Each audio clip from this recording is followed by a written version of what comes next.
American president Donald Trump అతని స్నేహితుడు ఒకప్పటి డోజ్ అధినేత ఎలాన్ మస్క్ మధ్య మరోసారి మాటల యుద్ధం మొదలైంది.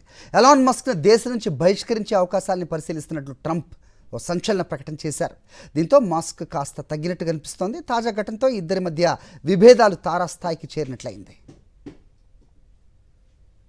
ఇంతకీ ఏం జరిగిందంటే, బిగ్ బ్యూటిఫుల్ బిల్ను మస్క్ తీవ్రంగా వ్యతిరేకిస్తున్న సంగతి తెలిసిందే.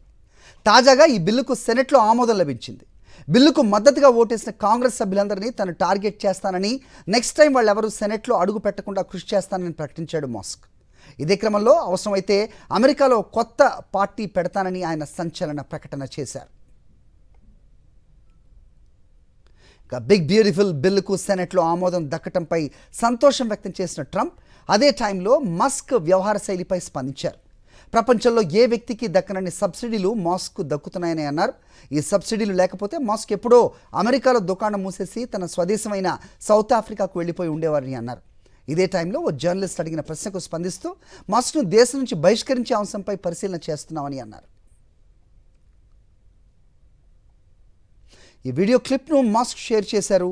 ఈ అంశాన్ని మరింత పెద్దది చేయాలని ఉత్సాహంగా ఉందని, కానీ ప్రస్తుతం ఏమీ చేయదలుచుకోలేదంటూ స్పందించారు. దీంతో ప్రస్తుతానికి ఎలాన్ మస్క్ వెనక్కు తగ్గినట్లయింది. మరోవైపు ట్రంప్ ప్రకటనతో మస్క్ కంపెనీలకు చెందిన షేర్లన్నీ పతనమయ్యాయి. మస్క్ వ్యవహార శైలితో అతని వ్యాపార భాగస్వాములు తలలు పట్టుకున్నారు.